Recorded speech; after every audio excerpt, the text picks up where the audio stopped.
This is a horror game podcast. It is meant for mature audiences. It may contain adult language, violence, and sexual themes, as well as shocking revelations. Viewer discretion is advised.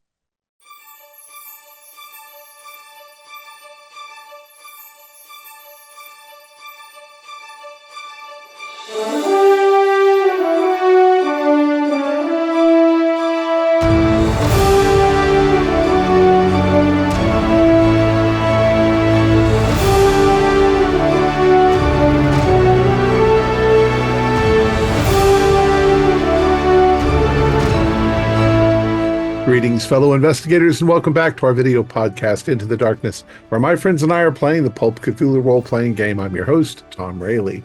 The campaign is Two Headed Serpent. It was written by Paul Fricker, Scott Dorward, and Mathew Sanderson. It's available directly from Chaosium and also from Drive-Thru RPG. I'm the Keeper of Arcane Lore, and this is Episode 2. Our recap will be given by Conlighton as his hero, Gustav the Goose DuPont. But before that, I am also happy to announce that we have a new patron. Robert Biviano has pledged $5 a month to our club. Once again, thank you, Robert, for your generous support. So without any further delays, let's continue our journey into the darkness. Cohen? Excerpts from the Journal of Gustav, March 15, 1933. The world can change in the blink of an eye. 1 second someone is there, another they aren't. During the Great War, I've seen lots of lives being snuffed out. But the death of Dr. Arturo Ursini was different for me. He recruited me for this venture, and we had a brief fling, his love being more practical, me wanting more. I had hoped if I proved myself during the mission, his feelings would grow. Alas, it wasn't meant to be. I was recruited into Caduceus to deliver humanitarian aid in the Chaco War, a war between Bolivia and Paraguay. It seems they are fighting over territory that's said to be rich in oil. During our journey through the forest, Dr. Arturo took me and 5 others aside. The others were Fern Meadows, who was very interested in all the different fauna to be found here, all the different flora to be found here in the forest. Jack Buzz Bellamy, who I saw tinkering on some weird device while we were traveling. There's Dale Stoney Cooper, who is always scouting and keeping an eye out for any trouble. And then we have the 2 doctors, Dr. Lloyd Green, who seems to be very knowledgeable about languages, and Dr. Jude Harrow. When I spoke to Dr. Harrow, he told me about some esoteric and occult matters. I didn't fully believe those things were true that he was telling me. Arturo found a quiet spot to talk to the 6 of us. But just as Arturo was about to divulge the true goal of our mission, or at least the true goal for the 7 of us, he was shot in the head, right in front of my eyes. I can still see his easygoing smile, the sunlight in his hair, the red mist in the air. A firefight ensued. Dr. Jude Harrow opened up his medical bag. I wasn't thinking clearly. I hoped he would deliver some aid to Dr. Arturo somehow. Instead, Dr. Harrow pulled out 2 handguns and returned fire. Dr. Lloyd Green seemed to be more interested in the backside of a tree. Eventually, I got up and shot one of the assailants in the leg. When we got to the soldier to interrogate him, he seemed totally out of it. His clothes were tattered. He stared blankly ahead, and he didn't respond to any of our questions. After the fighting had died down, I went over to Dr. Arturo's lifeless body, staring up at the sky with his dead eyes. I closed his eyes and searched his pocket. There were 2 letters in his pocket, as well as a small map. The map was crudely drawn and showed the approximate location of the aid camp we were heading towards, as well as the location of a firefight across the river. The 2 letters were addressed to Dr. Arturo Ursini and to Dr. Rafael Gomez. The former was already opened, so I took a peek. Knowledge is very valuable, and we needed any bits of information to help us along, being in a forest far away from home, with a host of doctors and nurses who were in shock, not knowing what to do. The letter suggested we weren't there on any humanitarian mission, or at least not just that, but rather to hunt for something else, something I never could have dreamed of. It stated Dr. Arturo's mission was to recover a mummy, the map showing us where to look for the temple wherein it supposedly held. Our group organized the whole caravan, and we continued on onto the aid camp. When we arrived, we were greeted by Dr. Gomez, and as we handed him the letter, we informed him that Dr. Arturo sadly didn't make it. We vaguely mentioned something from Dr. Arturo's letter, but it seems that most people in the Caduceus organization aren't aware of any other purpose than giving aid. In the aid camp there were more Bolivian soldiers, which gave me the creeps. The sentries they posted seemed more statue than human. We were also informed that a group of soldiers go out to search the forest each day. As Fern Meadow had her wounds checked by the doctor from the battle, the doctor was very interested in checking her behind the ears for any bugs, they said, even though Fern's wound was nowhere near her head. Searching for ticks, yeah, right. The camp seems to have 3 groups, so there are the doctors and the nurses, there are the local villagers, whose village this originally is, called the Guarani, and the aforementioned soldiers. There's also a radio tower here, and Buzz, being well versed in all things mechanical and technological, managed to boost the signal of it with the assistance of Dr. Harrow. He was able to contact Caduceus headquarters in New York City. HQ told us about how Caduceus has 2 purposes. One is to deliver aid to those in need, but they also fight forces that I would never have believed to be true. Forces one could classify as the supernatural. There was shelling in this area about 11 days ago, and it seems to have hit an ancient temple that released something. It released a mummy that's still living, apparently, according to HQ. We are assigned to find this mummy before the enemies of Caduceus, going by the ominous name of Inner Night, finds it. It's hard to believe all of this, but I will continue on with the mission. I'll make you proud, Arturo, and I'll show Caduceus that your trust in me wasn't misplaced, and honor your memory by completing the mission that snuffed out your life. Okay. So as I recall, Gustav, you were keeping an eye on the tent, or on the soldiers, the 2 guards. I think could be. I'm sorry. Maybe, probably, yeah. I'm sorry, yeah. You haven't, I told you hadn't seen them move at all, but you also didn't see anyone else over there. No activity whatsoever. You think that all of the soldiers are out in the forest somewhere.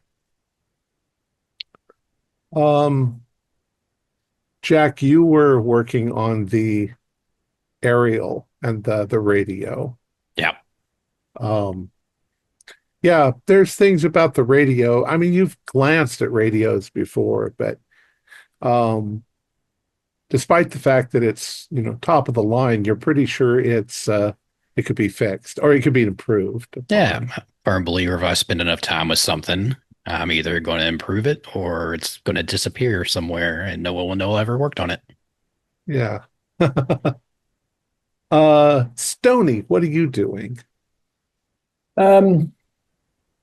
Well, I'm thinking that I would like to try and speak to the locals. What was it? Was it Giorgio? Giorgio. And I want to specifically speak to him about the what's between us and the supposed temple. Kind of get an idea from him about the lay of the land, what we might expect. on our journey, that kind of thing is kind of what I'm hoping to get from That's him. what you're going to talk about. Okay, you can. Yeah. We'll have that conversation. Okay. Dr. Jude, what are you up to? Yeah, I think I've assisted Jack as significantly as I can on the radio thing, and we've gotten through to New York. So I'm going to have a look around the ruined huts that the Bolivian soldiers have commandeered. I'm going to not do anything overtly to annoy those guards, but get a sense of what's going on over there. I don't like being in close proximity to the sort of group that just assaulted us without warning. Looking in that direction, you can see that if they really wanted a serious guard, 2 people is not sufficient. There are 100 hiding places, plus the jungle. And the 2 guards seem to be standing together over on one side. They're not marching. They're not looking around. They're just standing there. Yeah, given that the guard post they are maintaining appears to be more or less statues, I figure if I walk around behind them a fair way, I can have a look-see. And Very likely. Yeah. And Dr. Green, what are you up to? Well, at this point, I believe I just procured a doctor's bag and I offered it to Dr. Harrow. However, he told me to keep it, so I've kept that right now. He took the snake venom. Yeah. Yeah, he took the snake venom and left everything else with me. And at this point, I don't think he's doing much besides milling around and observing everything as much as he can, just to get a layout of just the way that this village works. He's already kept up and made sure that the equipment, the medicine, everything came through. It didn't look like we were trafficking anything in particular. So right now he's going around just trying to keep an eye on everything to see if there's anything that jumps out, get a lay of the land, per se. Okay. And Fern, what were you? Well, after having passed the cedar oil vials to everyone, she's looking at the showers and toilets kind of longingly and feeling all the dirt and grass stains and blood just stuck to her, and she just really wants to go clean herself. Okay. You'll find there's no hot water, of course, but it's basically a bucket and a sponge is what you've got. Okay. Better than nothing. Right. So Dr. Jude, you start worming your way around the outside, the huts. You can get into a lot of positions where you can't see the guards and the guards can't see you. Mm-hmm. What do you want to do? Given that they're bivouacking in ruined village huts, I imagine that there's a rear entrance to one of those. Sure. You can see if they've got, orders from their superior or maps or anything else that would indicate why they're holed up here and not at the front where they belong. Okay. The first one that you come to is in pretty bad condition. You can see that all the soldiers have done is sort of throw down, I guess you'd say like a blanket onto the ground. Basic bedroll situation. Yeah, except that none of it is very well maintained. It's as if they don't really care. And some of them look like you also oddly enough don't see any indication that they're changing their clothes. Mm-hmm. There isn't a trunk with some clean things in it. There's not a wash. There's probably not a wash basin given the condition of the ones that attacked us. Nothing at all like that. How about, is there any indication of an infestation of some kind? Are they? You don't see anything. Now, of course, there's lots of bugs in the jungle, but sure, you don't see, there's not like, a flea infestation of a bed could happen. Yeah. I mean, I'll take that back to some extent. Yeah, some of these guys got to at least be uncomfortable in their situation. There's ants crawling on the bed. Hmm. It doesn't And make any sense for a bunch of soldiers to be doing this. yeah. And I can probably get a better estimate of the size of the encampment based on the bedrolls that are scattered. Is it a Yeah. dozen folks in general? Well, you think that, yeah, there might have been a dozen people total. Um, And of we assume course, there are several fewer after our skirmish. yeah. Um, and as you're looking around through a number of these tents, they're pretty consistently the same, except you're now pretty much you're convinced that the two soldiers are guarding maybe the room where the officers would have been. Right. They don't Um, mind me poking around because there's only one sort of area they're concerned with. And if there's an artifact or something that they've found that indicates they're ahead of us on the hunt for this temple, it'll be in there. and it's definitely deserted. There's nobody in the camp at the moment except those two soldiers.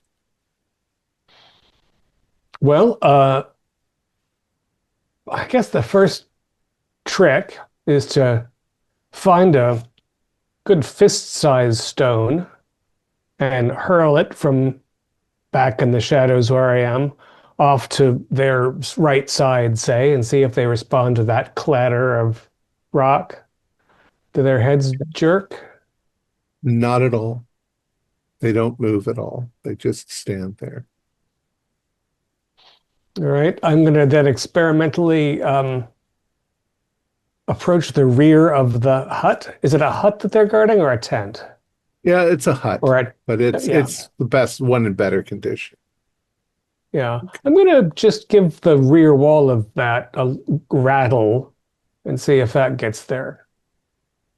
They don't seem to turn around or look. All right, then I'm going to begin being more stealthy about getting in there. Okay. Fern, you find that the shower is adequate. It's sort of been set up traditionally the way the Gawari people themselves would clean themselves. There's buckets. There's a bar of soap, which you're surprised to see, probably given by the hospital staff. Um, the outhouse is an outhouse, so you just got to check for spiders and snakes and stuff before you sit down on it. But all in all, you spend 15 minutes cleaning things off. This you think is in pretty good condition for what it is. Let's see. Dr. Green, you are walking about. And there's three parts to this area. There's that part over there where the soldiers are, which Dr. Jude, you saw him going in that direction. There's the hospital, which is set up as well as a hospital could be set up in tents in the middle of the jungle. And then there's the village itself.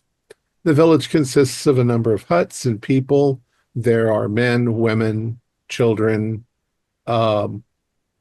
I wouldn't say they're carefree. I would say they work hard to survive in the jungle. They're every one of them busy, except for small children, doing things. And what they're doing, you see people with, I don't know exactly what it would be like. Let's say dairy cows. There are a few of them that are being milked, and they're making things out of it, and they're feeding their chickens and so forth. Food preparation seems to be a major part of the day, as it would be for anyone in that kind of rural situation. But they also seem to be cutting flowers and preparing bundles of little purple flowers which is nice. It's pretty. but the way that they're doing it doesn't seem to be as if they're going to put it on their dinner table. They seem to be producing something, or maybe they're preparing for something as they're doing things. It doesn't all look like hard work. The Okay. clothes that they're washing look a little more colorful and festive than the ones they're currently wearing, which are white or brown. Okay. Uh, do they seem to be working in teams, or is everyone separate? Or are there like I little mean, knit groups of people washing and some people getting things yeah, ready? there's groups of women washing and there's men chopping wood, and there's, they sort of do it in community. Mhm. They seem to be fairly tight knit. And I was informed that I'm probably not going to be able to understand what the natives around here speak, correct? Most of them speak Gorian, and Guardian, but no one only a speaks handful Spanish for the speak most part. Spanish, except for Giorgio. Did he point to anyone else that spoke Spanish in particular, or would I just be We'll able say to? do a luck roll, see if you meet somebody else who speaks Spanish. Do, do, do, do, do. Uh, luck. Luck is just 50-50. Nope.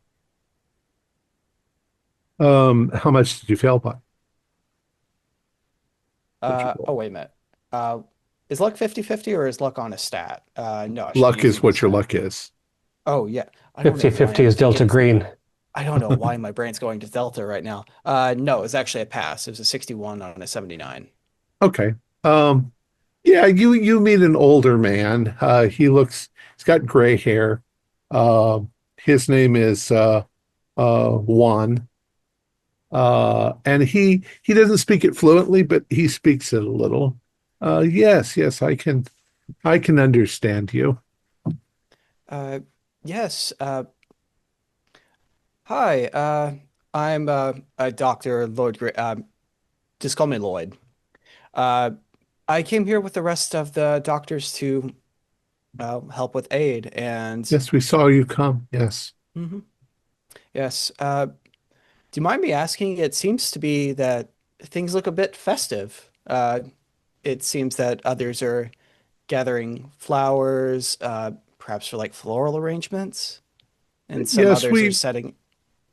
we have festivals throughout the year, just to keep the spirits up. But one of our festivals is coming up in a couple of days. Oh, I guess we came at a lucky time. What festival is that? I don't know how to say it in Spanish. The the festival of the pillows Pillows, as in the items in which you sleep with? and sleeping. Okay, that's an interesting title. What is the festival? What is it about? What does it pertain? What does it symbolize? Oh, it's a long story. It's a story from our old traditions. You might think that they're odd or silly. Um, you're probably a Catholic. Uh, a long time ago, the way our people tell this story is that we lived in the jungle, uh, and everything was dangerous everywhere. And then from heaven, there came a wise person who taught us things and brought us out of the jungle into a community. And now this wise person sleeps, and we every year we offer flowers and fruits and things like that because to keep the rain and the storms and the lightning and things away. You understand? Yes, I understand. I've heard of similar traditions in other cultures. And so that's Uh, coming up soon. Talk to Gregorio. He knows. He knows. He's the chosen one, if you will. um, Chosen one, such as a leader of a church. He's the leader of our tribe. He's young. He's strong. He's heroic. He keeps the secrets. Secrets. Well, I've perhaps shared even too much with you, but I don't understand half of what you're saying. To be perfectly fine, it's okay. If you wish to share any more with me, I am just an outsider who probably wouldn't understand it. I don't feel like it would hurt anything. We'll talk to him. Okay. Well, I thank you so much for your time. Of course. And he picks up his bundle of sticks and goes on his way. I just kind of like watch him walk off. That's about it. And I'm Yeah. just kind of looking around at everything. Jack, you are fiddling around with the radio, and you found something that you think is somewhat inefficient, and it's your method of tuning the radio. Yeah. Normally, a radio is when you try to tune them, they do the sort of noises and stuff like that. You find that you're able to get it to focus in a little better on clarity of transmission. But while you're doing that, you hear something very strange. You hear what sounds like possibly someone talking, except that the frequency is such that you're getting a lot of staticky S sounds like this. So you can't make out what the words are. But you think with a little bit of work, you might be able to get it more fine-tuned. You also have a feeling that directionally it's from somewhere nearby. It's Okay. not like your signal was from New York, which was very powerful. Yeah. This sounds like a hand radio or something Okay. that's going on. Yeah, I'm gonna get to work on try to get it tuned better, try to focus in on that signal, try to clean it up a little bit. If I can, I'll probably go find Dr. Harrow or someone to come listen to it, whoever's nearby. Gustav, what were you doing? Or Stony, what were you doing? You were up here. I was going to talk to Giorgio about Okay. the land and that kind of stuff. So as you walk over to Giorgio, he's busy chopping wood. You see Dr. Lloyd off, a little ways over talking to an old man. You come up to Giorgio. He's chopping. Oh, yes. Can I help you? Mr. Cooper, wasn't it? Yes, yes. I'm sorry to bother you. No, Think no you're pretty problem. I busy. can take a break.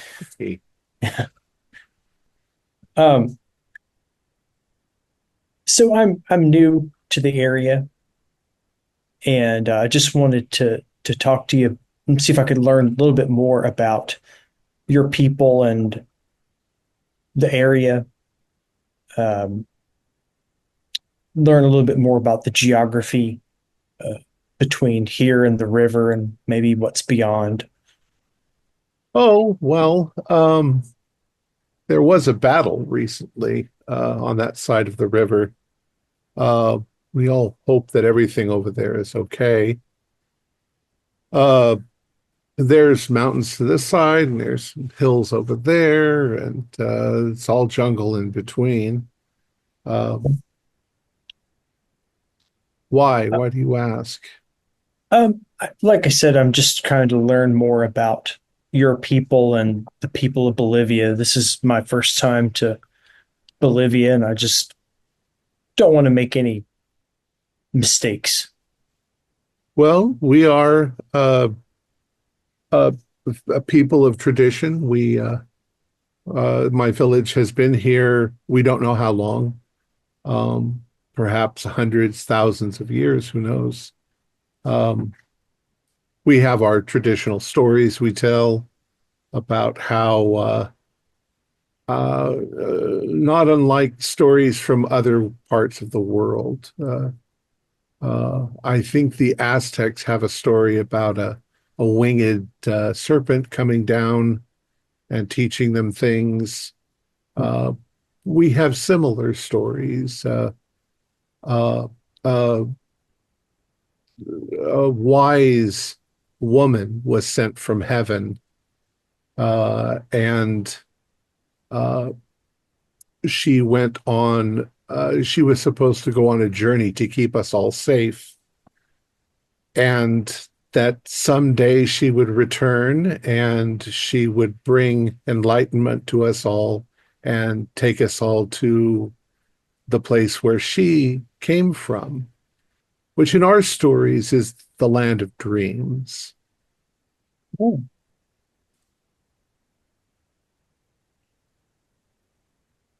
You would think that's a strange story.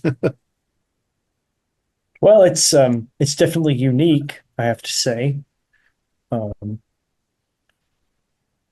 In this land of dreams, like is it like a heaven? Is that kind of what it is? It's supposed to be a paradise, yes. Okay. Interesting. Living in the jungle is hard. I mean, we do it because this has been our home forever, but we imagine a place where fruit falls from the trees and wheat comes up from the ground, and it's a dreamland. Are there any like signs that indicate she's coming back that you're aware of? As far as I can remember, when I was first, we have a kind of a traditional, I don't know how to say it in religious terms. We have certain people over time that have been chosen. Currently, I'm one of them. I hold the histories of our people and the things. And part of that is a ritual that has to do with the five pillows of sleep. And we offer flowers and fruit and things like that, so that the sleeping woman, the sleeper, will give us a bounteous harvest. She'll bring the soft rains and not the storms. And we believe this because, well, I don't know why, because we've always done it. It's just the way things are.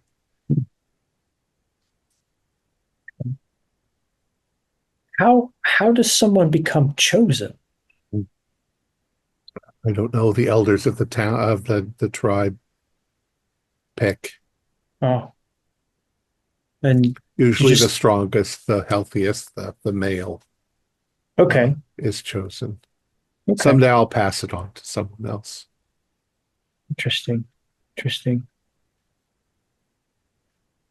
Yeah, I've heard of like something similar, like with the Buddha, for example. He's chosen amongst the people. He's supposed to be the reincarnation of the previous Buddha. Going forward, is it something like that, or is it just? Well, we don't really believe in reincarnation, but Um, Sometimes we have dreams that give us glimpses into this paradise. Um, but it's always her. It's nobody else. Okay. Anyways, And it's one of those things we villagers do once a year. okay. Don't And don't don't think anything of it. oh, I'm just curious. I apologize if I've offended. It was just trying to learn, you know. Well, sometimes the educated ones, and he looks towards the doctor's stance and stuff, and he's like, sometimes they think it's foolish superstition, but nevertheless, it's our foolish superstition, and we're going to keep doing it. Well, it's always a good reason, you know. Have there ever been any other tribes that have lived in this area? In this area, no. I mean, No. there's obviously other tribes in the jungle, but this is our territory. This has always been our territory. Okay. All right. Uh, what do you, I mean, what we're do you, going to have a festival in a couple of days. oh,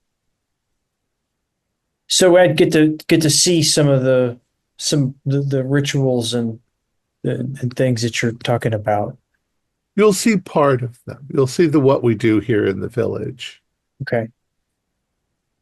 But I'm the one who has to go out and put the offerings in place. Okay. So there's a specific spot that you put these offerings. There are the five Oh. pillows of slumber. Is it a long journey to these five pillars? And he smiles and he says, "That's the secret. I can't divulge where they are located." I understand. Now I understand. Well, you don't need to tell me. I was just, like I said, curious. Well, I hope you're making yourself at home. And I'm sorry about your friend. Well, it's okay. Those soldiers are bad. They're Yeah, we encountered them. What do you make of these guys? I don't know. I've thought about it quite a deal. They always leave two guards that don't seem to be very responsive. They won't let you get in, but they're not very good at guarding, you know. The Yeah, others they all break. There are three officers, and they tend to each take a group with them out into the jungle. I think they're looking for something. yeah, they certainly may be. Doesn't their behavior strike you as odd? Their clothing, how they stand, how vacant they are. They don't seem very soldier-like, no.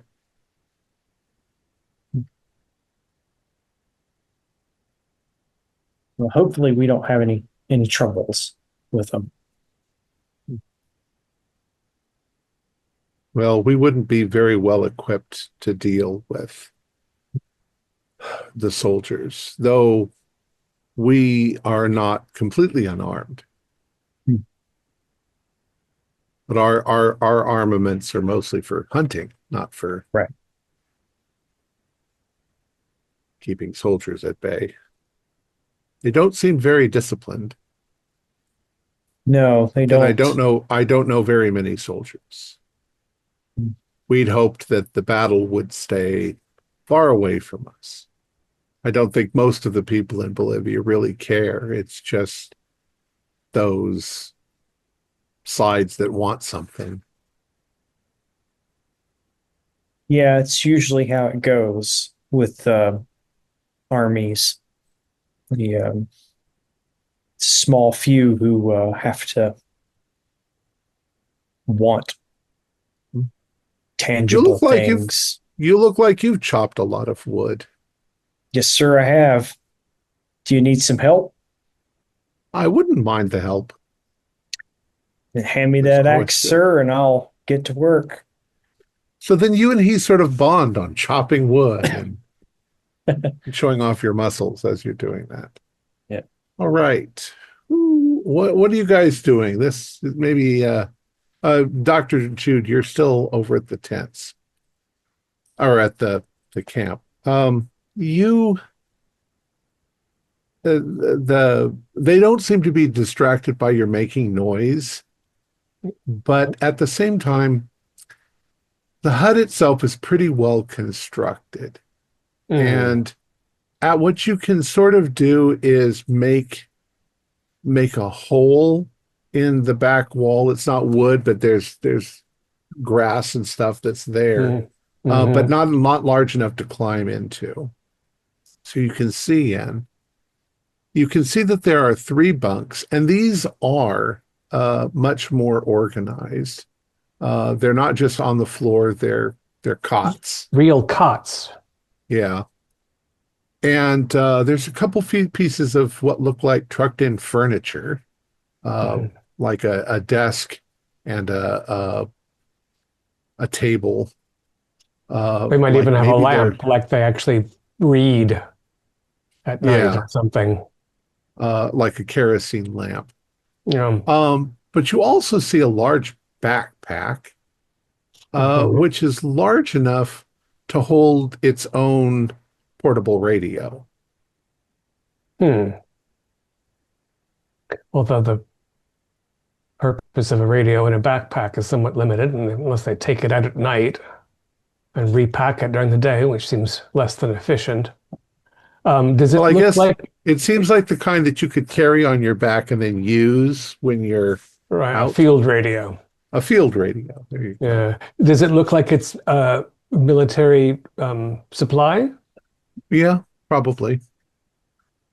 So they might Isn't actually it- be getting orders from the actual Bolivian army, not merely be a complete splinter group as we thought. Possibly. Although they're not taking it out with them on whatever their little mission is. Unless they've got more than one. Right. We know they're raiding the camp for foodstuffs. Are there additional arms in this officer's tent? Do they have Do a luck roll.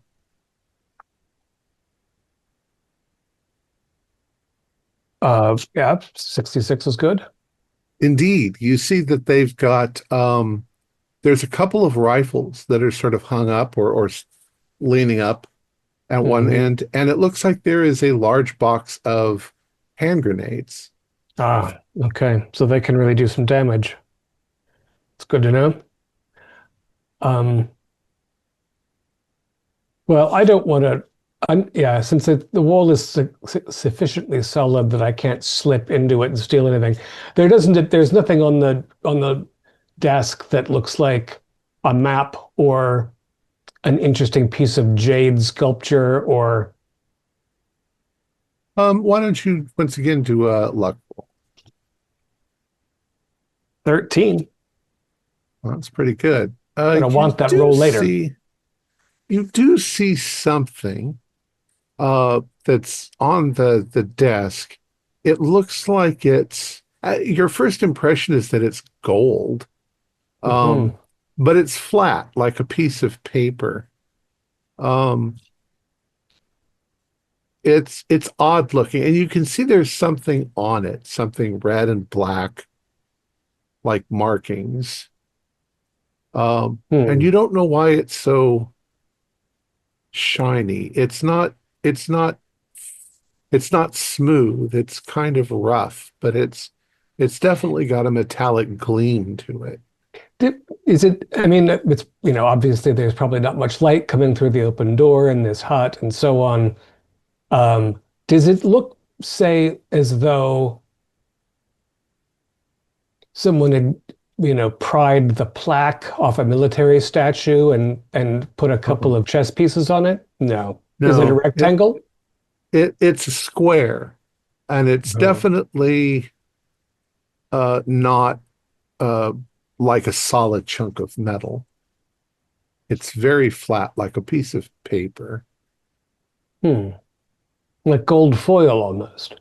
Yeah, kind of like gold foil. Oh, that's very peculiar. And the red and black things, it's one thing that's red and black, or it's a red thing and a black No, thing? it's just marks that are on it in red and black. Uh, You can't quite see what they are, so it could be a sort of schematic, or, maybe. but I'd like to get a better look at it, but I don't want to get shot for my trouble or make any further trouble for the village or the hospital encampment. All right, I'll go back to the others. I'll make my way out from around and, whistle with my hands behind my back as I walk the perimeter and probably getting on toward dinner. Yeah, we'll say it's getting on towards dinner.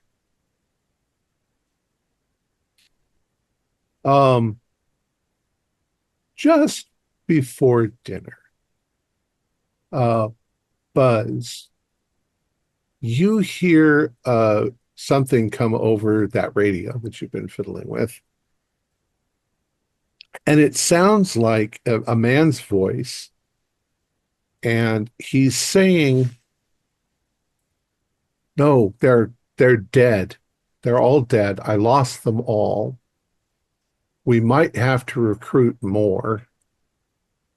And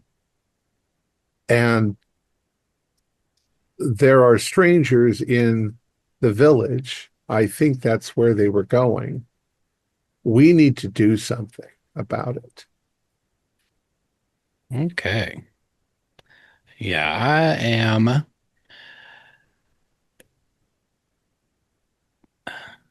going to find whoever I can find first, probably between Stony and Dr. Harrow.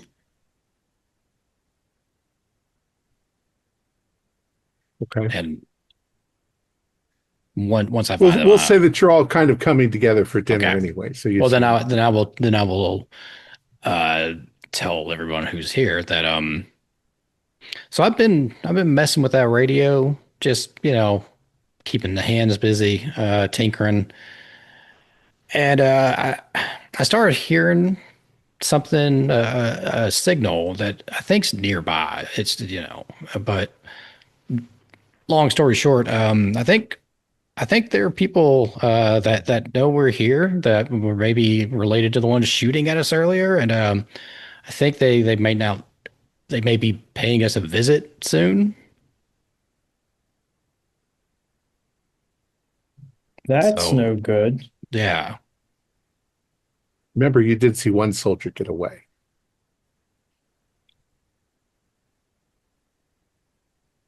Were they speaking in English? Let's not worry about the language they were speaking. Okay. Sorry, They were- I was wondering if that'd give me a hint as to who it was. We'll Hey, say it what's- was Spanish, but I know some Spanish. Yeah, it was Spanish or nearby it enough that I could pick up the mostly of what they were saying. So You think it was perhaps the one that got away? But then again, I mean, they didn't seem comprehensive enough to suggest they could even speak. well,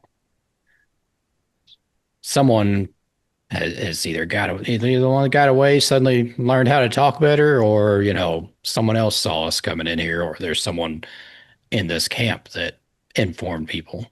Hmm. Either way, we may be getting shot at again soon. It's long and short. It should be easy to tell that we all came in here. It's not exactly like it was just just the six of us. Maybe three, six. Yeah, it's not just the six of us. I mean, we came in with an entire encampment of doctors, medicine. Yeah, It should You be pretty don't easy think to- that inner circle or whatever that group's name was, would there be an infiltrator in here that they would be watching us? Did Certainly you plausible.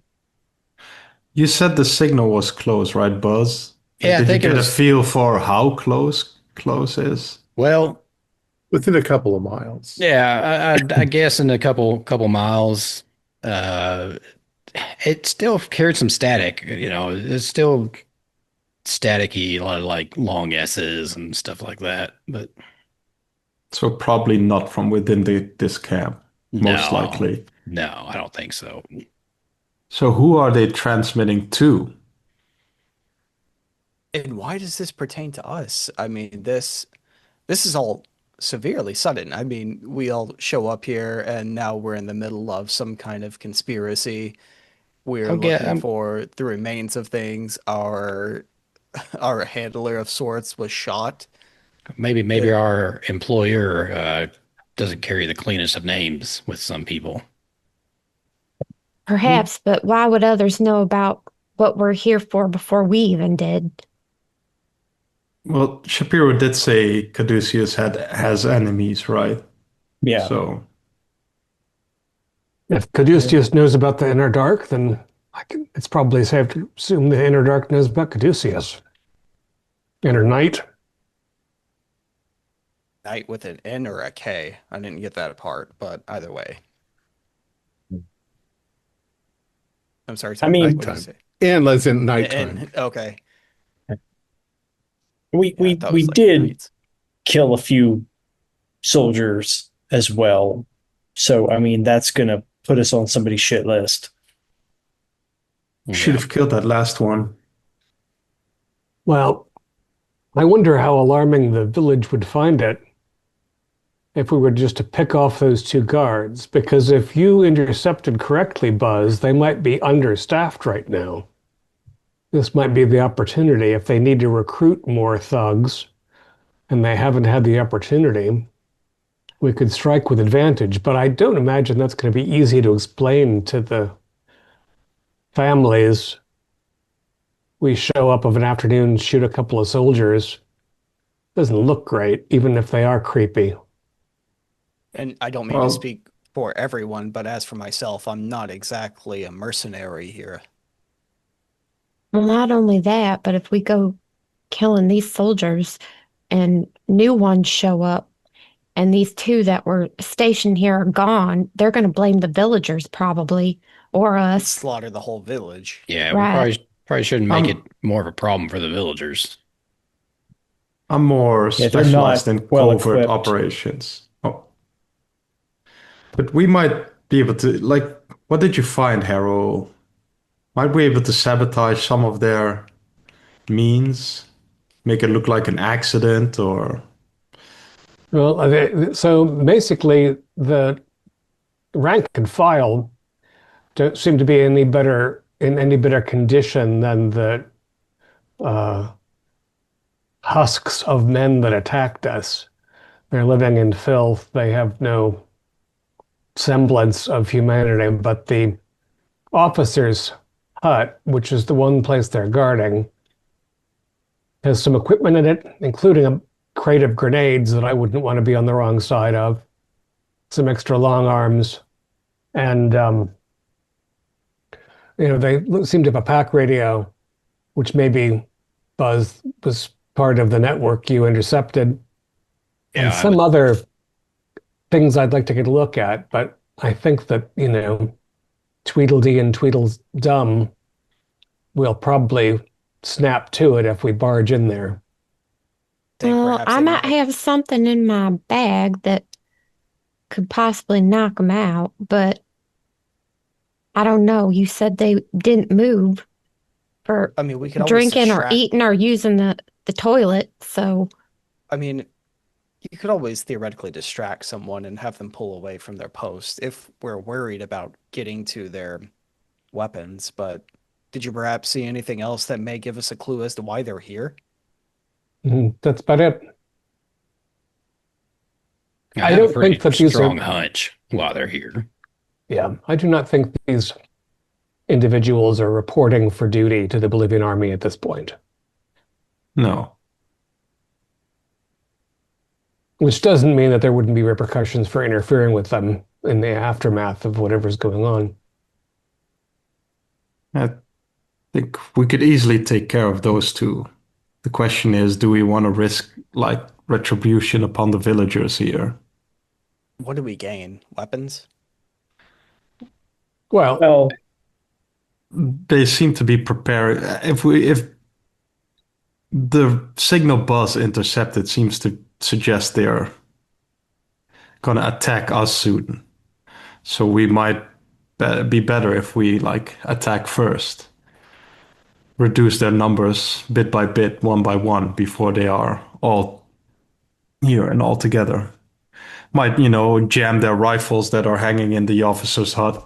Like if they grab all those rifles, they don't work. We have the advantage. We can push them out. well, I mean, if we decide to attack one, we have to take them all out because these villagers, they're not really equipped to deal with an armed conflict. no, They're- I mean, they're They're tolerating. looking for Are there any, did you see any blowguns in the village? I know that can be something in this area they use for hunting. I don't know if they have that, but they do have some rifles for hunting. But 'Cause again, I was gonna mix up a little something, maybe on a dart. We could dart them. There's Get 'em plenty to of knock 'em hypodermic out. needles. Would our Some- best course of action be to potentially just leave? Perhaps maybe find a guide and leave? Well, what if we get to this temple and all these soldiers catch up to us there? We don't know what we'll find in the temple. We might be stuck between two things we don't want to be stuck between. It sounds like the only recourse we have then would be to kill them, because even if we leave them tied up, they become untied when the others come there, and then we're back in our situation. So now we're a bunch of murderers. I think they're close to death anyway. I think they're not entirely living anymore, so to speak. Dr. Green, you tried to speak to one of these fellows. Did he seem like he was eager to get back to his wife and family? Did he seem No. like a human being particularly? And did these soldiers approach our afternoon siesta and introduce themselves, ask for our papers, and then take us to their leader? Or did they shoot at us from the underbrush without warning? This is not a situation that requires the utmost diplomacy, I think. That may be your specialty, but again, I don't want to introduce an unnecessary element of conflict by any means. I just think that if we They've yet to are, shoot at us is all I mentioned. The Well, others these that have two- are gone. Well, here's my thought is, we got shot at on our way here, right? Maybe it's just we got caught in a weird kind of crossfire. But now what I've intercepted, we are targeted. I mean, it was no accident we were shot at. We are specifically a target. So they're going to come and try to kill us, Dr. Green. So maybe getting all right with a little bit of murder is the right path to take. I would say self-defense. Maybe preemptive self-defense. Yeah, that's But I Some don't would- feel some would like call we it need to murder. go murdering anyone. no, I'm perfectly happy to sedate them and tie them up and leave them in the back of a hut. Yeah, we can go grab some of them bottles of alcohol, pile them up, look like they was having a right good old time. And when them other soldiers come, they just think they drunk themselves into a stupor. These don't seem to be the drinking type of soldier. Like, have you seen them move at all since we got here? Have you seen them take a smoke break? I'm not sure they're blinking. They certainly don't mind mosquitoes biting them. By the way, speaking of medicinal materials, Ms. Meadows, do you recognize the purple flower that the villagers are collecting? Can I see them from? Are they all around or? Yeah, it's a common flower. They're very pretty. They have a pleasant, sweet aroma to them. No, But you don't think that they're in particular any kind of a drug or a toxin? no, Dr. Harold, they're just some pretty meadow flowers. There's nothing special about them other than their pretty purple color. Fair enough. They're likely offerings to the upcoming festival. Perhaps the pleasant aroma also, some insect dislikes it, the way cedar repels moths or something. I can imagine a place like this, stuffing one's pillow with flowers might be pleasant in its own right. Dr. Jude, we'll turn this around. Fern, do a pharmacy roll.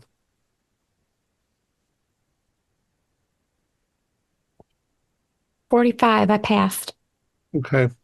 It suddenly dawns on you that, I mean, from the descriptions and from what you've seen, the soldiers look like they're drugged. But drugs wear off.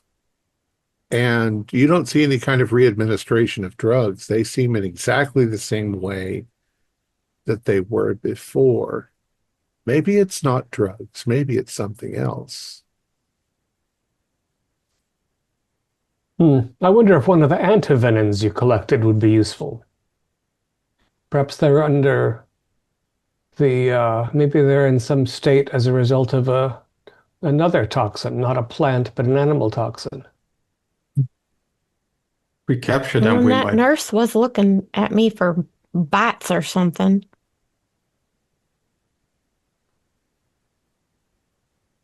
Well, you did say that we were possibly going to be attacked tonight. Should we prepare then? Have guards set up at night? Should we mention it to the rest of the encampment? Well, I think that Goose's idea of making the rifles ineffective is not a bad one. Let's say we so when I was in the army encampment, they didn't turn around to look no matter what sort of noise I made. Maybe we'd give them a gentle bonk on the head each, and the doctor that was looking Ms. Meadows over can see if they've got any strange marks on them. Now I like that idea. Yeah. And what about the creative grenades? I don't like having that just out there, but I also don't want to sabotage it or booby trap it because, these huts belong to these villagers. I don't want to blow everything to smithereens. Yeah, I suspect that would make a fairly large crater if those were to go off in a group. Yeah. Drag it into the underbrush, cover it with some old plant matter. There's no shortage of that. Right.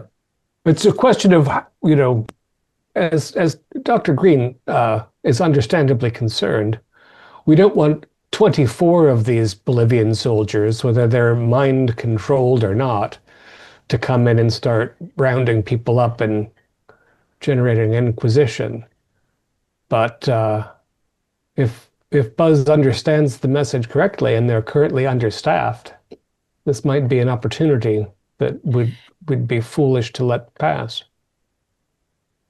Possible, if we are afraid of others coming in here, to perhaps use those weapons as traps set out through the forest and to maybe give a heads up to those that live here so that no one accidentally sends a child out to gather fruit and blow themselves away. Yeah, I don't know that land mining the surrounding forest is going to make us popular with the village, even if we do give them a good map. They have a tendency to go missing.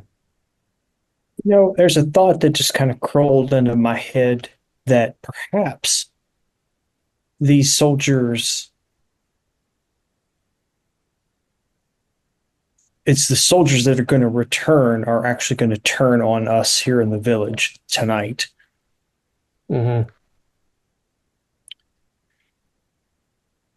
So we may end up having to deal with these soldiers regardless. Yeah. Kind of Should seems we that way. revisit the idea of perhaps leaving an expeditious retreat? Well, they don't know if we're here or not. The assumption they have is we're here. So they're going to come in with the assumption we're here.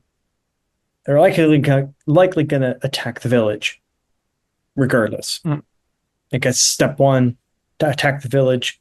Then they find out we're not here, and they go, "Oh shit!" Well, the problem with leaving is we don't know where we're going and we don't have a guide to take us nowhere. What are we going to do? Hop in a boat, go up the river, and oh, is there a cave? Now, there's a battle site that we know about. We have a map, but we also, Caduceus considers this our base camp, and we are effectively now the defense of both the medical facility and the village that it's based in. I agree. Not to mention Plus- the fact that wandering into the rainforest and trying not to get bit by leafcutter ants all night is not my idea of a good time. And that guardian I keep hearing about. Yeah, And, level and 3. the map is also very sparse. Like, I think we need one of the locals to point out where the battle was exactly. Here's the thing: if this has been deemed our base camp, I'm just gonna go ahead and assume part of our duties is protecting this base camp. I agree. Agree. With that said, I'm not a great shot, so I might try to find a way to use my skills a little more efficiently. Other than setting traps, I can't think of any way in which I would be useful either. Maybe you gather up the villagers and get them into one contained place. And I can Lay speak low. to them and perhaps see if there are any of them that would volunteer as well. maybe under to the attack threat, their camp. yeah, maybe under the threat of their camp, they might share additional information that they may have been holding back. Or you Not could. not that we're threatening, but You don't need any skills in a gun to lay down some suppressive fire. You don't need to aim or anything. Yeah, I'm thinking that we should try to take these two guards out quietly. Mm-hmm. Get into that hut they're guarding. We've got some extra guns. We could pass those out if the villagers are agreeable to that. If they're not, then we can say those. And then we've got a bunch of grenades to assist us in defense. Yeah, we can post the body of the village in the hospital tent, so we have a central defensible area. Perhaps Dr. Green, you can help spread the word, at least among those who have some Spanish, instead of merely Guarani, that we expect that there are worse soldiers than the ones they've seen coming to the village. And then we'll have a defensible situation, more or less. I don't love it, but I think I think time's of the essence. Do we want to try the injectables or just a good bonk on the head? How about a distraction and then to go from there once you lead them into one area? Well, again, if you throw a rock 10 feet away from them, they don't bother to look at it. So I don't know what's going to distract them. A fire. I don't think they care about a fire unless it's in the tent that they're guarding. They don't seem to care about anything except guarding that hut. They probably only care if you walk straight up to them and go past them Right, in if their they're field at of the vision. if they're at the front of the entrance to the hut, maybe if two, working as one, come around the corners and get them at the same time. That's exactly what As I good was an thinking. idea as any. Yeah. I'll go around anyway and try and see if I can grab a few rifles for some of us and sabotage the rest. And I'll see what I can do about those grenades.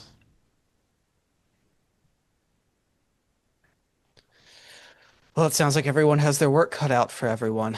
So I believe it is my job right now to inform the others inside of the encampment of the impeding danger. Yeah, yeah. If Okay. you could gather everybody together. So we'll go around the circle. Dr. Green, you were going to the village to tell them that the soldiers are on their way. And Yes, I'm it's going to their go look for Gregorio and Dr. their Gomez. their response is, of course, that this is their home. They will want very much to defend it.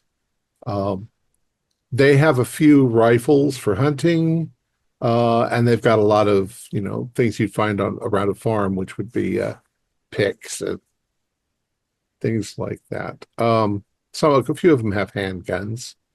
We may be able to provide more shortly, but if not, if you could prepare what you do have, that would very much be advised.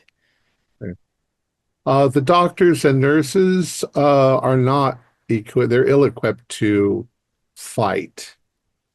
But they will want to at least retreat farther into the village, because there's no protection in tents.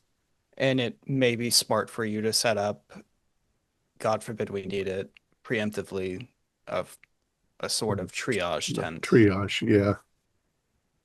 Okay. You have nobody has any problem with going along with this. They've thought the soldiers were bad news from the beginning. They're not surprised that something's going to happen. Stony, what were you doing? I was going to be one of the people to go bonk them Okay, ahead. you're a bonker. Yeah. Buzz, what are you up to? Well, Buzz has had the beginning of an idea that he's going to talk to Miss Meadows about if she's around, going to be around the camp. Now she's going on the bonking mission. That's fine too. But Buzz isn't a good shot. Could lay down suppressing fire. That's fine. But I heard, Miss Meadows, these people were talking, and that's very unlike the ones we dealt with that are really unresponsive. So I want to put my skills to use. So what I'm thinking, and this is what I want to run by you, is I have this spray pump full of this concoction that I whipped up that dissolves plant matter. Mhm. Let's say I sprayed this on plants that were undesirable to touch, had toxins and stuff. Would would it retain that toxicity in its goop form, wherein I could bottle it and throw it at someone? What would it? Would it? Well, you can do a luck roll, but most likely it's an herbicide. I just figure we're on an adventure. I'll think adventure like. They might get cancer in 20 years. Well, I think if I can get something toxic what? in their eyes, that's an If they advantage. survive Sure, the night, sure. don't get a bullet to the We'll brain. get plenty of bottles of alcohol. Well, Buzz, I know, we can make ourselves some Molotov cocktails and yeah, launch them.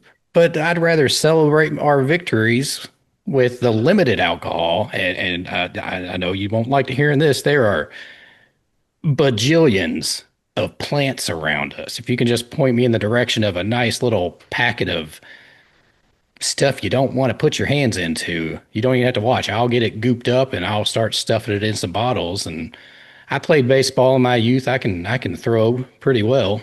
Can I direct him? Like, I can't guarantee this is going to work for you, but I'll see what I can find. Can I find like a patch of stinging nettles or something? Yeah, or gimpy. I don't think it grows here, but yeah, go ahead and do a botany roll or a luck roll. I just figure the chances of me hitting someone with a thrown Oh, I bottle got are a 6. That's extreme. Sweet. You find the equivalent of a South American gimpy, but you warn Buzz that you have to wear gloves. If you get this on your skin, it's going to burn like acid. It won't That's necessarily the do idea. damage, but it'll make you you'll be screaming in agony. that just reinforces his plan. tenfold Yes, when you and tell do them be that. careful backsplash because you will not be happy. Yeah. Well, I figure I can throw a bottle better than I can shoot a bullet. So Well, I need to I, find me a rifle. I'm an okay shot with a rifle. I start gooping up some plants and getting it into bottles. All right. All right. So who's doing the bonking? Stony and is it was it Gustav? I think Goose should do it. He's sneaky. I'm not very sneaky, but I'm prepared to back up the bonking with a little mental action. Sure, I'll bonk. I was thinking about going into the hut, but I can bonk someone. Well, Wouldn't be the first time. After the bonking, I'm going into the hut for sure. I want to see what that gold sheet is. Yeah, I was also going to steal that, but or borrow it. But yeah, let's. I'll bonk. At least. All right. So you guys get ready. The two of you come around from the side of the hut, and start to walk up to the soldiers. And something very strange happens. They don't acknowledge you being there. They seem oblivious. So it's very easy for you to walk up and just bonk them or bonk their heads together and knock them down. And they go down like lead balloons. They just drop. They almost look happy that they are unconscious. Whatever has happened to these individuals, I don't envy them. And you do get the impression that had you walked up to them from the front, they wouldn't have let you go in the hut.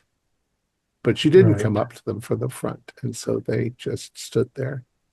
I had You wonder if job. you'd have lit the whole thing on fire if they would have just stood there guarding the flaming. Almost like sorry, go ahead. Go ahead. What you were going to say.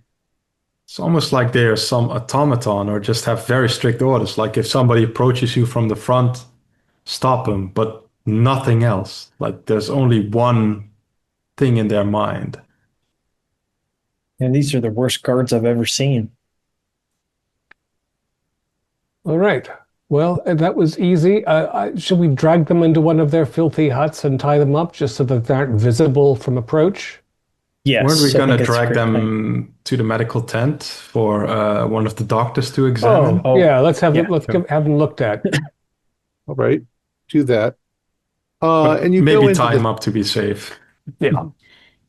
you go into the tent or the hut, and there are a number of things in here.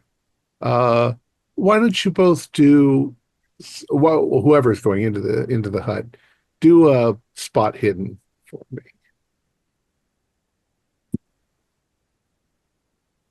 Oof. Hard Got a- success. 20. I got a hard 2. 73. Okay.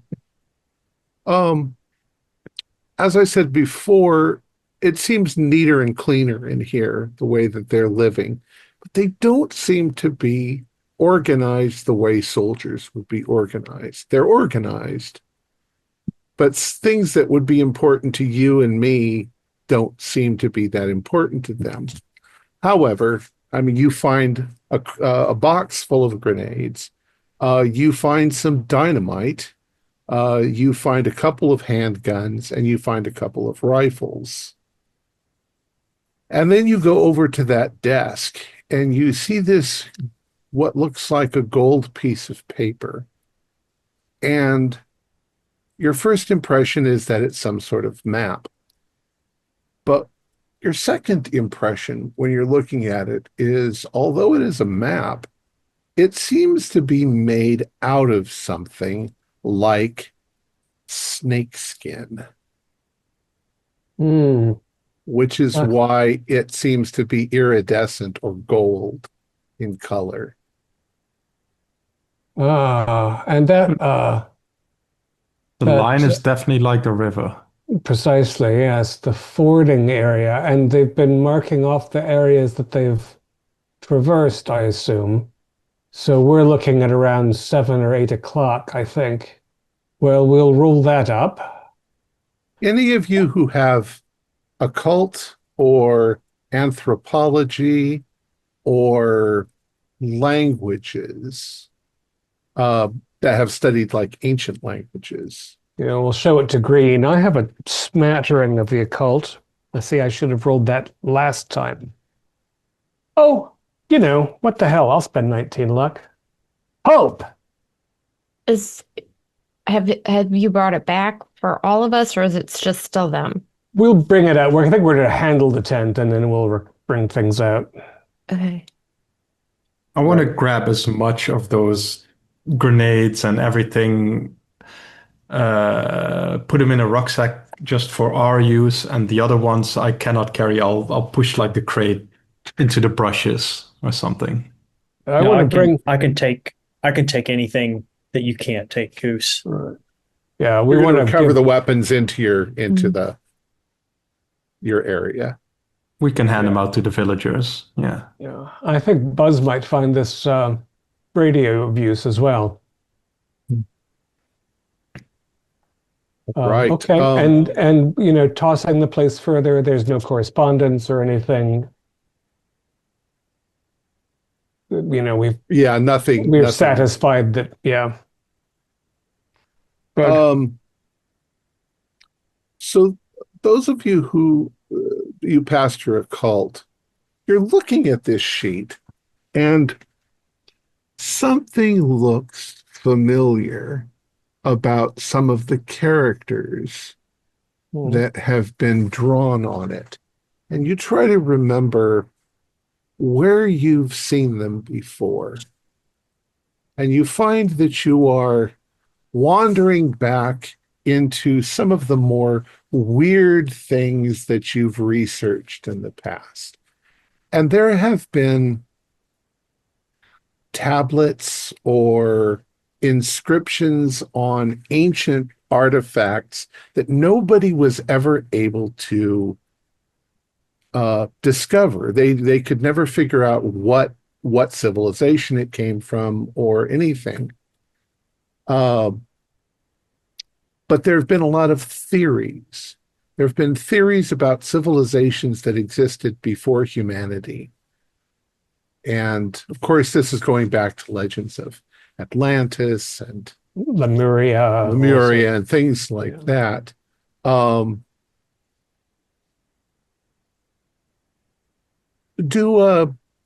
an intelligence if you recognize. That's also hard. 36. Very good. You think that the language is legendarily Nactal, which was the language, according to some of those esoteric tomes, of the serpentine people, the snake people in the legends. The skin on which the map is drawn, does it look like it was cut off a snake and cured like leather, or does it look like it was sloughed off by a snake that was shedding its skin? Yeah, it looks like it's older. It's not quite dry. Okay, well, maybe it does look like it's been leathered. It's been made into a writable surface. So it's got that sort of leathery feel to it. It rolls up nicely. It rolls up nicely, yeah. Mm-hmm. And we'll say it's about, 12 by 12 foot square. Inches square. Oh, 8 foot square. Yeah. 12 foot square, yes. All right, well, maybe Green will have an idea, but I imagine he's more accustomed to living languages. I wonder why they marked out the quadrants the way they did. Maybe the center of that sort of bullseye is the temple, and they're looking around it for the escaped mummy. Or anyway, it'll be useful. And we can triangulate it with where our map says there's a ford, assuming that we make it through the night more or less unscathed. If you that look seems at to- your existing map, the one that Dr. Orsini had, and you sort of overlay it there, that the center point seems to be where the battleground was. Mm-hmm. Right. So yeah, maybe the quadrants are seeking the temple. Because it was a mortar from the battleground that broke it, that opened things up, not the site of it, right? Yeah.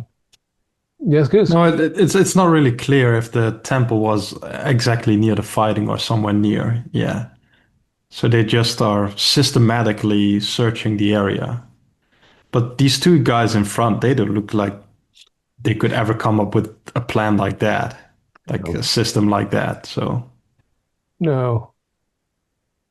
Speaking of whom, I'm going to tender Dr. Green the map for his analysis and go and see how the investigation of the unconscious soldiers is going. I assume that was it Dr. Sauna that was bothering Meadows, or Dr. Barai? Barai, I think, was the nurse. Dr. Anahi Asuna, as you come to the tent, the hospital tent, she immediately comes out to you and she says, "Something very strange. They've woken up. You bonked them pretty good, and I've patched the hematoma on their heads, but now they seem very confused." Mm-hmm. You come in and see them, and now they seem not any longer to be mindless. They look a little frightened, like they don't understand how they got here. Were we in a fight? Did we get wounded? How did we get to this hospital? You were subjected to some sort of poison or the like, perhaps. Poison. Yes. What's the last thing you recall? Well, I recall we were on patrol. This was and he gives you a date for a week ago. And my friend here and I started to think that Captain Lafuente was acting a little strangely. And we went to ask him about it. And the next thing we remember is waking up here. Yes, whatever thing was affecting your Capitan Lafuente happened to you as well. You've been. Well, it was like his whole personality had changed. Mm-hmm. How long ago did that begin, would you say? Oh, it was almost immediate. It was there. He had gone for a stroll, and when he came back, it was like he was a completely different person. And we didn't, I don't even remember if we managed to ask him. He looked at us, and we woke up here. Hmm. Yes, perhaps some form of hypnosis. When you were and your fellow soldiers were in that condition, I couldn't hypnotize you, but well, I'm glad you're feeling better now. We'll make sure you and the others were quite malnourished, so we'll take good care of you, and you'll be able to identify Captain Lafuente should he still be in that, not himself, let's say. The other soldier sort of interjects and he says, "And there was something wrong with his face." How so?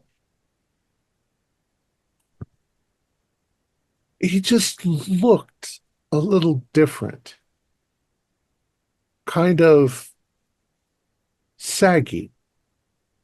Hmm. Like his skin was not. Yeah, like his cheeks were not quite, like when the person has had a stroke or Mhm. yeah, something was wrong with his face. Hmm. Um, when he says that, nurse uh Nurse Elena Bari, who's in the other part of the room, drops her whatever tray she's holding and looks over at you guys rather frightened and then um, tries to pick up the stuff that she dropped. But she's wide-eyed and Yes. No, no, no, no, no, no, Nurse Barry. You know something. You was looking at me funny. Now come over here and you tell I've us. I've you'll think I'm crazy. I don't think so. What he said, what was wrong with his face? It was like saggy. And she like looks at all of you as if she's afraid of you. And um, one by one, she sort of comes up and she looks you very intensely in the eyes. And um, she says, I've seen it. I've seen it in those officers. There's something wrong. It's like a mask.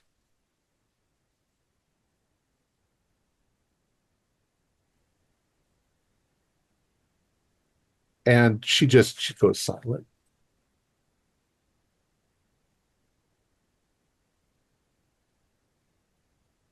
I'll ask the officers how long they would estimate it was between when Capitan La Fuente went for his walk and when he came back acting unusually. Well, it was he says March 7th. But how long was he away? Did he go for a Oh, walk I and come don't back in know. 20 minutes or a few hours later? We really didn't pay that close attention, but he often went for little walks to clear his mind. He was a very good captain. Um, but that day, I mean, maybe he was gone 20 minutes or 15 minutes. Where did where were you all at when he went on this walk? We were on patrol. I'm not exactly sure where we were, but it probably wasn't far from here. Do you think Well, you no, it, were it was. It was at least maybe 15 miles from here. maybe 15 miles? Okay.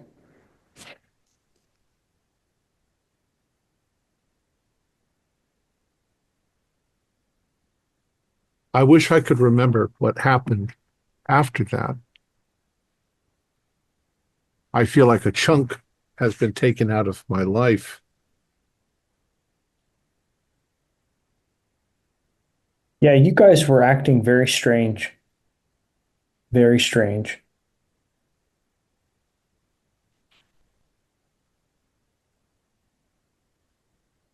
Well, what do you guys want to do? You've got the other soldiers heading towards your camp.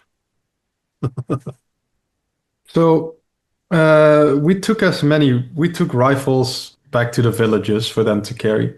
I want to leave a few behind and sabotage them. So, if the soldiers come back and they grab the rifles, we have like 1 or 2 seconds before they realize these don't work and they grab other guns if they go for these rifles. And if they don't, they're sabotaged anyway. I think that might give us an advantage. And I'm trying to hide those grenades that I can't carry somewhere in the bushes. Well, Stony grabbed the ones you didn't get. Yeah, okay. I grabbed everything. Yeah. I imagined like a huge case of them. Maybe that's a bit over the top. And my character is huge, but he's not strong. Okay. I imagine I show up and everybody tells me about the fact that the soldiers are now speaking. And got a question for everyone. Where does this put the soldiers with us? Are they going to stay tied to the bed? Are they going to be with us? Are they going to speak to the other soldiers that are potentially going to shoot at us? Do a psychology roll, Dr. Green.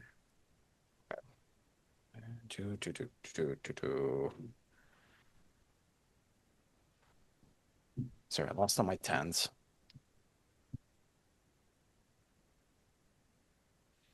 That's a pass. Okay. You get the strong impression that the situation for them is kind of delicate. You're obviously not telling him everything that you guys know. As far as they're concerned, Captain Lafuente is an excellent captain, and he's their captain, and they're absolutely loyal to him. But that's the Lafuente that they know, not whatever this might be. Does that make sense? So where does their loyalty lie? You'd have to convince them that La Fuente is no longer La Fuente. Okay. Or is something else. After noticing Which might be very hard to do. After noticing that, I think I'm going to speak to the rest of the group and I'm going to say, I appreciate the fact that they now have their senses about them. However, I do not feel safe giving these men a rifle and saying to fight with us. Something tells me that if something happens, we may have two more people that are slightly more cognizant and therefore more dangerous with rifles shooting at us than originally before. We don't want to arm people who are going to be very conflicted, I think. Perhaps since they are dehydrated and malnourished, we can sedate them for the duration. I would suggest that sedation or to perhaps leave them tied up in bed, whatever we need to at this moment, because I feel as if we may be dealing with a bit of a liability at that point. I think for everyone's sake, they'd be happier in a peaceful slumber than tied down. And if I were tied down by a group of strangers who then began an armed conflict with my commanding officer, I would try very hard to escape. We wouldn't need to put them through that. Okay. Or ourselves. They also admit that they're extremely exhausted.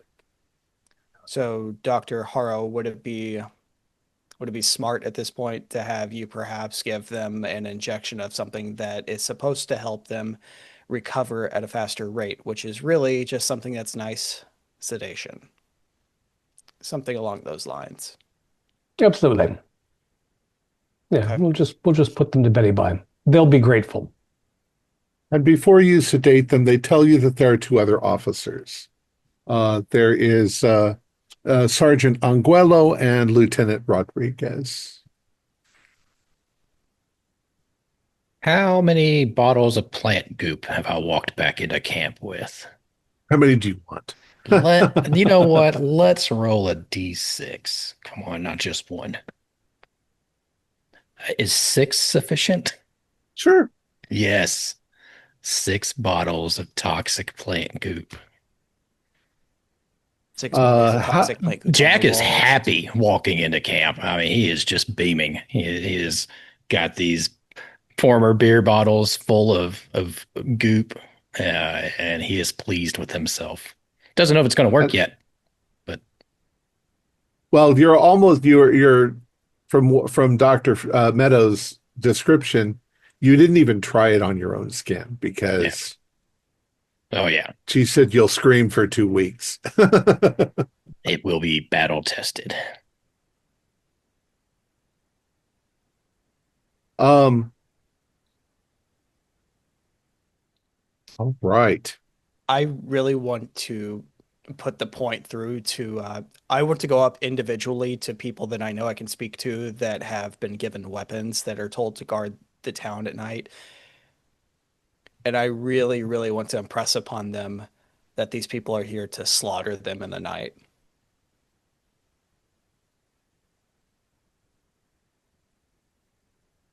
This is Okay. life and death for their children. I am highly pushing this.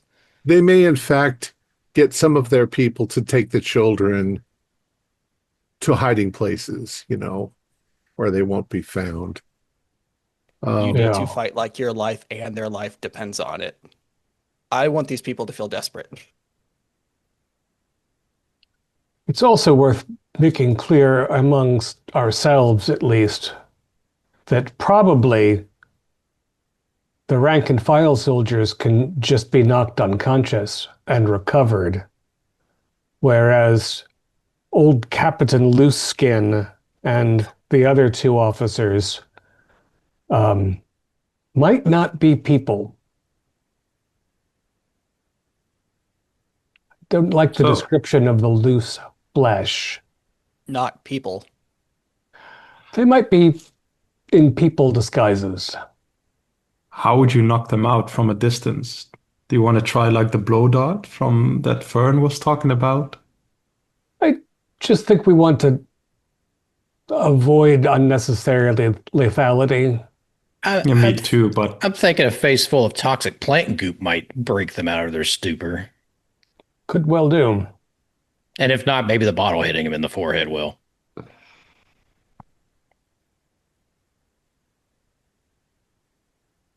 I mean, we've already killed some of these people because it was inevitable, but I Is still there also anything- say Go that ahead. it would probably be smart then anyone who is a decent shot to allow to plant various. We have dynamite. I have no idea how much dynamite we have to place it at various strategic points where we think they will come in, and to let the sharpshooters know to shoot the dynamite when people come in. Well, they're going to be coming in at night, so that's going to be a little bit challenging to Un- do unless that. we're- Unless perchance, like Jack, if you could rig up something that perhaps Yeah, would why allow don't you us do to like my detonate it. granny did and get a string of cans, line the perimeter with them. We used to do that when the raccoons used to get in the garbage. I'm just afraid of 24 people with machine guns. oh, I don't think the Bolivian army has very advanced weaponry. Certainly, 24 people with hunting rifles. I don't think we're talking about 24. And it's night, and they're not entirely. I'm sure we can find someone for you to cower behind, Dr. Green. Don't worry. Yeah, I like Fern's idea of stringing up some tin cans, and that way we at least know where they're coming from. And as for shooting dynamite in the dark, it's much easier to hit a person. So, but yeah, we get some of the children and grannies into the woods someplace safe. We arm up the rest of the village. And then we make things look normal and friendly. Maybe we can put a couple of scarecrows up in front of the tent. How many grenades are in that box? However many you want. 1 Miss million Meadows, Miss grenades. Meadows, you've got my brain going. Granny Meadows used a string of cans to alert when the raccoons were getting in the trash. What if I strung together a handful of grenades? That serves two purposes. It, at least separates some legs from their bodies, and two, it sure as hell lets us know when they're coming and where from. And, doesn't require a crack shot. Kind of works itself out. That's very true. We're going to have to make sure we keep everyone in the village, though. Yeah. I think Dr. Green is been pretty grim enough that they're going to stay put. The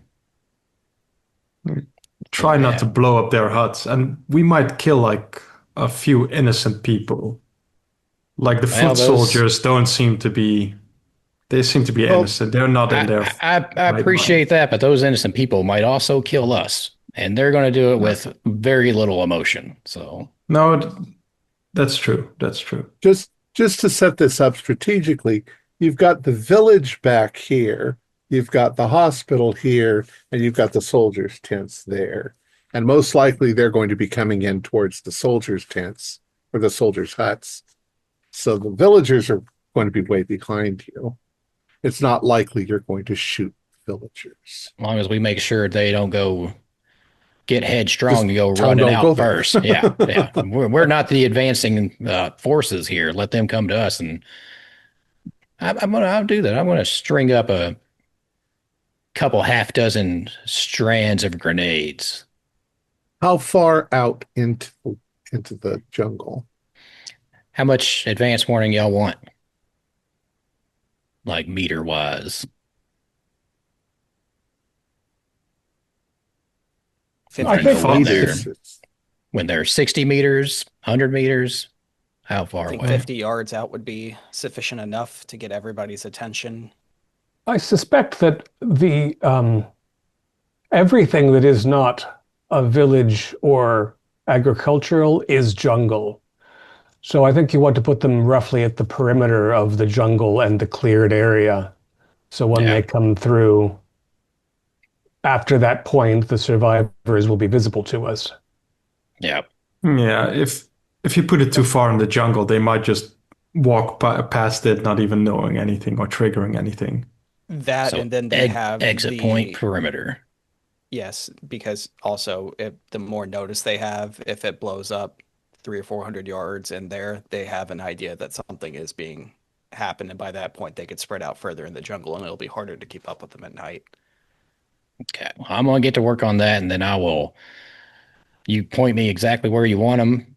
More strategic thinking folks, and I'll put them down. So I'm kind of imagining that you're laying out strings, and the strings are attached to the pin, so that when somebody trips the string, it pulls the pin, and the grenade goes off. Yeah.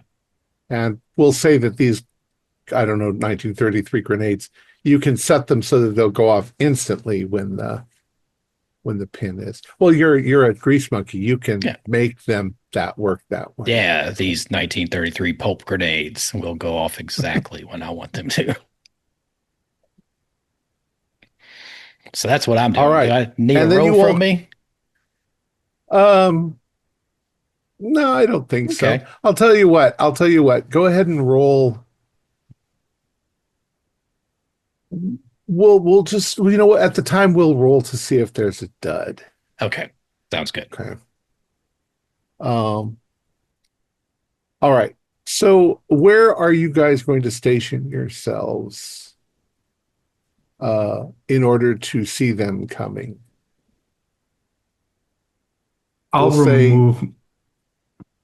Go ahead. Sorry, go ahead. Oh, I mean, we'll I'll say remove that my- the huts themselves are things you can hide behind, and you can still see 100 feet to the jungle's edge or so. I'm gonna station myself just inside the jungle so I can still see the huts, but more towards the hospital tent. So I'm probably not in their line of path when they enter. And what's And your I'm weapon? far away from the grenades. I think I'll just use my revolver since I'm more handy at it than the rifles we picked up. Okay. I do have the shadow pulp talent, so I can make two That's true. surprise attacks. Yeah, don't forget your pulp talents. Yeah, that's why I'm like going by myself. That might be useful. Bern, where are you hiding? What are your I intentions? think, well, I've taken a rifle because I'm fairly useful with one. And I'm going to be over, I guess, by the radio tent, if that's not too far away. Okay. And Buzz, you set them up. Where are you located? I set them up. I come running back. I gather up my 6 bottles of toxic goop. I'm gonna be behind something, but where I'm not front line, but I'm where I can toss these bottles. Okay. So Stony? I think I'm going to take a frontline position, see if I can find a nice place to hide behind and where I can get a good shot on anybody coming into the area. Yeah, Stony, if you and I take a minute to shift a couple of logs around, we can probably set ourselves up a nice little pair of reasonably well protected redoubts to a side. Something I don't want to be between the likely point of entry and, say, the hospital tent. I want to be off so that fire at me doesn't cause any trouble behind me. Yeah, get a good crossfire to the Right. coming into the area. And Dr. Yeah. Green, where are you hiding? In Paraguay. Yeah, I'm thinking it's not really all the thoughts I can get are going to get me shot, which does not seem that likely. Okay. Sorry, I've been thinking and I'm trying to figure out where strategically would be the best place to be. how many huts were there? We'll say 8. Because I mean, and how many villagers? More than 8 huts worth? 8 soldiers' huts or 8? Eight It's a larger soldiers' village. huts. But yeah, I mean, those are probably better than cloth tents. Yeah, but the village is farther away. Oh, okay. Okay, I had it laid out a little It's bit not differently. that far away, but Gotcha. there's probably dozens of those. Okay. You're right on the edge. Now that I think about it, I want to have a rifle that is fully working, and I would like to position myself near the tent where everyone is hiding, Okay. the elderly, the children, the triage tent, things like that. Okay, so you're going to guard the doctors. the doctors and the villagers. Okay, that makes Yeah. sense. All right. But I am staying in the center of it, so I look very like much I am here to protect, but very much I also want to be in the center to where they will have to go through the rest of these people before they get to me. All right. That's reasonable. So I'm here to protect though. there's maybe 10 minutes of quiet. You can hear the insects buzzing and the frogs chirping and the jungle noises going on. And then you can hear crashing. There's something coming through the woods. I mean, not huge crashing, but something is coming through the jungle. You can hear a rhythmic sort of sound like men marching or walking or whatever. Although it's more earnest than that, they're moving quickly into the area. And then at the edge of the jungle, you see maybe 6 soldiers and somebody who's dressed a little better, like the captain probably. And just as they start to come out of the jungle, something behind them kind of pushes the underbrush out of the way, and coming out next to the captain are 2 creatures. They look like a cross between wolves and Komodo dragons, and they're huge, like the size of rhinoceroses. And as they come out, they bellow, and you see the captain, go for the men to move forward, and that's where we're going to leave it until next week. Huh. Da-da-da. A few more grenade strings, I think. what the hell is coming on to it? Like, oh God. When he said we could have as many grenades as he wanted, I think he was trying to tell us something. Yeah, that's why I was like, no, Gustav didn't hide those grenades in the woods. No. Well, just Bobby Tom, ladies and gentlemen. You can have all the grenades. Yeah. Give me all your shoelaces, please. Maybe we should have built like a trap for them to go over and blow up the whole crate. We should just bonk them on the head and see if they like. Yeah, that actually works. Just get up right behind them, give them a little love tap. Our players included Cone Lighton, Carrie Marion, Kent Blue, Julian Arba, Dakota Poole, and David Gassaway, with yours truly as the keeper of arcane lore. We have a Discord server where you can chat with other members, you can set up private games, and you can learn the finer arts of gameplay and game mastering. We provide audio-only versions of our shows free for you to download from Spotify, Podbean, or iTunes. Support for the show is provided by our patrons who are listed in the closing credits. If you'd like to show us your appreciation, please visit our Patreon page, or you can use the thanks button just below the screen. Like, share, and subscribe to our channel, and punch the bell icon for updates on our latest shows, and leave us some comments. We enjoy reading them and answer any questions you might have. This is Thom Raley, together with all the members of our gaming club, inviting you to journey with us once again into the darkness for another adventure into the universe of H.P. Lovecraft and the Pulp Cthulhu role-playing game. Until next time, good luck and good gaming.